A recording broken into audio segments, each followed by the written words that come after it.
Bonsoir à nouveau, chers collègues. Nous recevons à présent M. Julien Chevalier, entraîneur de l'ASEC Mimosa, qui vient de battre l'ASC Jaraaf 2-0 pour cette première journée de la Coupe de la Confédération. Bonsoir, coach. Bonsoir. Et bienvenue à cette conférence de presse.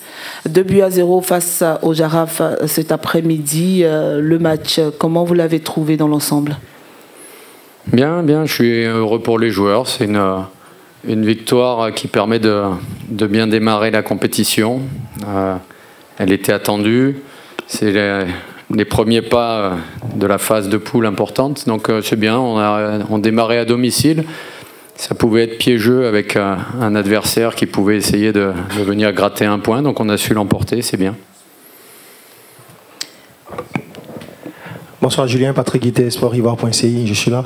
Alors, pour faire un jeu de mots, 2 coups de tête qui permettent à la SEC de remporter cette rencontre, vu le contexte avec les matchs précédents, est-ce qu'on peut dire qu'avec cette victoire-là, la SEC avait véritablement la tête à l'Afrique? Merci. Non, pas du tout. Surtout, mon discours l'autre jour, c'était de ne pas penser à la Coupe d'Afrique, parce que c'était le meilleur moyen de ne pas être retenu pour ce match. Donc non, on se concentre les matchs les uns après les autres. Par contre, c'est beaucoup de travail de répétition sur les séances. Je parlais l'autre jour, on se créait beaucoup d'occasions, mais il nous manquait souvent le geste juste. On a amélioré un petit peu nos centres aujourd'hui. Ça nous a permis d'être décisifs. C'était les consignes un petit peu sur la préparation du match et puis ces derniers jours. Donc c'est bien, ça paye. Bonsoir coach, Nasser Eddy, félicitations pour la victoire. Votre collègue Malik Daf disait tout à l'heure qu'il a été battu par une équipe qui ne l'a pas dominé plus que ça, que le niveau se valait entre les deux équipes. Mais vous, comment vous avez trouvé l'adversaire, le Jaraaf de Dakar? Non, un adversaire très solide. Je le savais, j'en avais parlé la veille de la rencontre à la dernière conférence. Par contre, j'avais regardé la première période et il y avait 67% de possession pour nous. Donc on a quand même au moins dominé la première, je n'ai pas regardé la suite. C'est vrai qu'en deuxième période, on a un petit peu reculé, mais ça s'explique souvent, vous savez. C'est une équipe qui joue très long, très direct. Donc sur la première période, on a eu l'ascendant avec le ballon, et puis ils étaient recroquevillés un petit peu, attentistes, ils préparaient leur jeu sans prendre de grands risques. Sur la deuxième, en étant menés, ils sont obligés d'en prendre un petit peu et on sait que si on va les presser, ils vont dégager le ballon devant. Donc on a préféré rester en bloc, organisé. On a concédé quand même peu d'occasions et c'est le plus important. Il faut savoir gérer les temps forts et les temps faibles. C'est évident qu'en première période, on a eu des temps forts par rapport à eux. Ça s'est équilibré sur la deuxième, mais c'est nous qui avons marqué. Donc non, il faut, je vous dis, s'adapter à chaque contexte, chaque situation. On avait bien analysé cette équipe. Très athlétique, beaucoup de jeux directs devant, les deuxièmes ballons, donc il fallait organiser le jeu autour de ça. Ce qu'on a très bien contrôlé en première période, où on s'est fait un petit peu peur sur des pertes de balles. On sait que c'est nos petits défauts pour l'instant, on doit s'améliorer sur la domination des contextes, pas se précipiter. L'exemple à la fin, par exemple, on leur rendait un peu trop vite le ballon. C'est pas le problème, c'était pas d'être bas, c'est qu'on l'a renvoyé devant alors qu'on avait le temps d'attaquer, on n'était pas pressé, on mène 1-0, il faut prendre le temps d'aller mettre le deuxième, mais en leur rendant le ballon, ça nous a laissé dans notre camp. Et c'est là où il faut arriver à pas s'affoler, mais on a l'habitude, et puis il y a le contexte, les supporters qui aiment bien qu'on joue vite devant, mais souvent quand on joue vite devant, ça revient aussi vite et c'est pas un avantage. Donc on a su sur une attaque placée mettre le deuxième but. Il faut être juste dans la gestion des temps forts et des temps faibles. On l'a plutôt bien été avec une équipe qui manque de maturité pour le gérer et on a vu qu'il y a eu quelques affolements, des ballons mal dégagés qui ont laissé flotter un petit peu de crainte. Donc ça va, c'est une victoire qui doit permettre de progresser encore un petit peu. Chaque match doit nous permettre de corriger les choses pour progresser.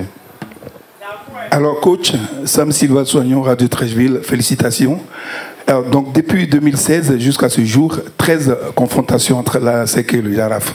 Et puis c'est vous qui faites la 3e victoire. 8 victoires pour le Jaraaf, 3 victoires pour la SEC, 2 matchs nuls.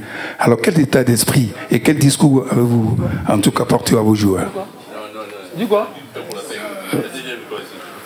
Non, nous, j'avais vu qu'il y avait eu des victoires au tir au but, des choses comme ça.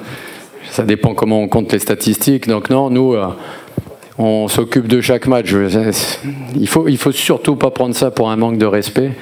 Mais l'histoire, elle fait rien quand on est sur le terrain. C'est la vérité du jour. Et nous, on se concentrait sur ce match, sur les forces adverses, sur nos forces, qu'est-ce qu'on pouvait mettre en place pour aller chercher la victoire. Et on a su le faire. Donc c'est très bien que ça améliore nos statistiques face aux Sénégalais. Mais ça garantit pas qu'on gagne au match retour. Il faudra se préparer correctement. Mais pour l'instant, il y a d'autres matchs d'ici là. Bonsoir coach. Bonsoir. Koulibaly Sendou, Radio Côte d'Ivoire. Alors félicitations déjà. On a vu que pendant ce match, l'attaquant congolais, Kankondé, il a vraiment pesé sur la défense adverse. À la clé, un but. Quand on sait qu'en championnat, au niveau de l'attaque de la SEC Mimosa, vous avez très souvent varié entre lui et Kaboré. Est-ce qu'avec le match qu'il livre aujourd'hui, on peut dire que la SEC a finalement son avant-centre titulaire? Bon, on verra. Chaque match sa vérité, mais justement, par contre, c'est peut-être ce temps passé à réfléchir sur le banc qui lui a permis, et il a beaucoup travaillé à l'entraînement, il a changé un petit peu ses habitudes, il vient un peu plus tôt, il travaille devant le but et ça finit par payer. Donc c'est surtout ce qu'il faut noter, c'est que le travail paye et il n'y a pas de secret. Donc c'est bien, il est récompensé, ça va sûrement lui donner envie de continuer à travailler et s'il le fait, il nous servira comme les autres. D'accord. Bonsoir coach, Prince Akabla de l'Opérateur Sportif, toujours au niveau individuel. Est-ce que les 2 dernières prestations de Folie Ali Charge vous rassurent ou bien vous ramènent au niveau que vous souhaitez qu'ils puissent avoir? Moi j'attends que tous mes joueurs soient encore meilleurs, mais c'est bien pour lui aussi, il a récupéré un petit peu, peut-être qu'il était fatigué, mais il revient, il arrive à faire des arrêts importants. Mais il faudrait que nous soyons aussi capables de plus le protéger. Le vrai secret des dernières saisons, c'est ça, c'est qu'il était bien protégé par la défense aussi. Donc, ce qui lui facilitait le travail. Il a eu un peu plus de choses à faire et était un peu plus embêté en début de saison, mais lui aussi s'est remis au travail. Donc c'est bien, il y a des cycles comme ça, hein. Dès qu'on se relâche un petit peu, ça peut être dangereux. Donc nous, notre rôle, c'est de les accompagner, de leur faire comprendre, et que s'ils ne comprennent pas, on est un peu plus dur, mais ça n'arrange personne. Donc nous, c'est pas notre...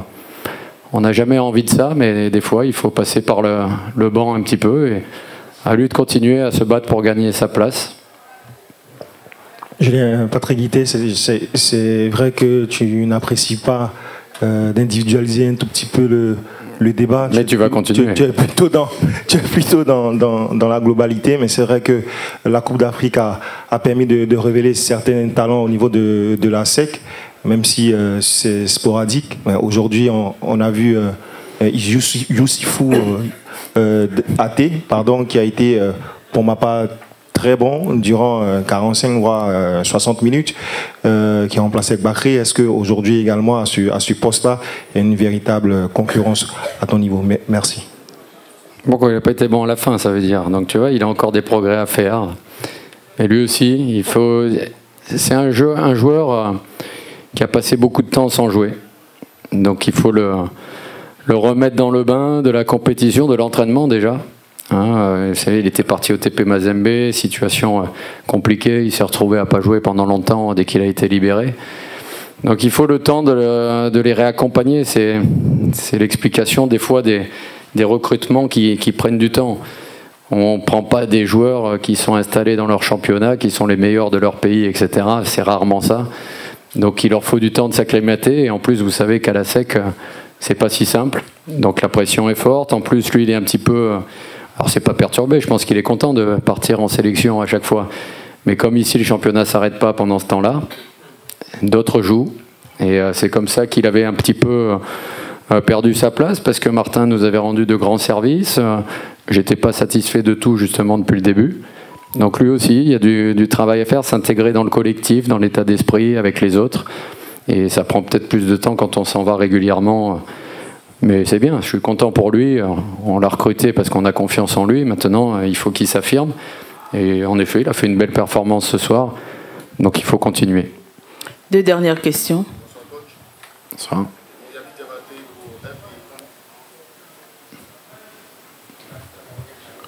Bonsoir coach. Moyabi Diabaté pour RTI 1. Alors, si ces deux compétitions, la Confédération et la Ligue des Champions, la Côte d'Ivoire a 2 représentants. Le Stade d'Abidjan s'est incliné hier, 4-2. La SEC qui gagne aujourd'hui. Vous, en tant que technicien, coach, quelle analyse faites-vous de ces 2 sorties-là? Merci.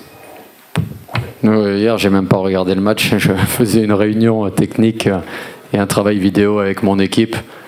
Donc, on sait juste que le niveau de la Ligue des Champions est élevé. Et quand on y arrive, en plus, là, chez un grand favori de la compétition, il fallait s'attendre à ce que ce soit un match difficile pour le Stade d'Abidjan.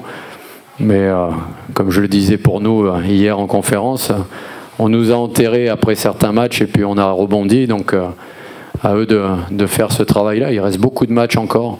Nous, aujourd'hui, c'est bien, on l'a emporté à domicile, c'est pas le même contexte. Maintenant, il va falloir aller s'affirmer sur les 2 prochains matchs à l'extérieur. Donc, rien n'est joué pour le moment pour personne. Dernière question. Bonsoir coach, Joël Kofi. Hier, vous avez parlé avec assez d'humilité en face de cette équipe de Jaraaf de Dakar. Aujourd'hui, vous gagnez votre premier match. Vous irez jouer votre 2e match au Botswana face au Rapa United. Quand on sait qu'on a une équipe telle que l'USM Alger, Jaraaf, est-ce que vous voyez en tant que le favori actuellement dans ce groupe C-là? Je viens d'expliquer que la route était encore longue, donc c'est pas maintenant qu'on va désigner des favoris.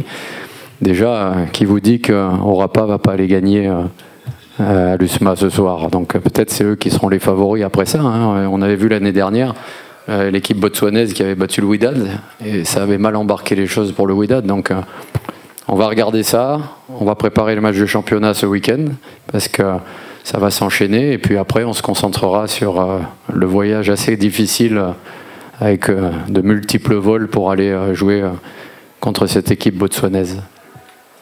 Merci à tous, merci coach et bonne chance pour la suite. Merci à tout le monde.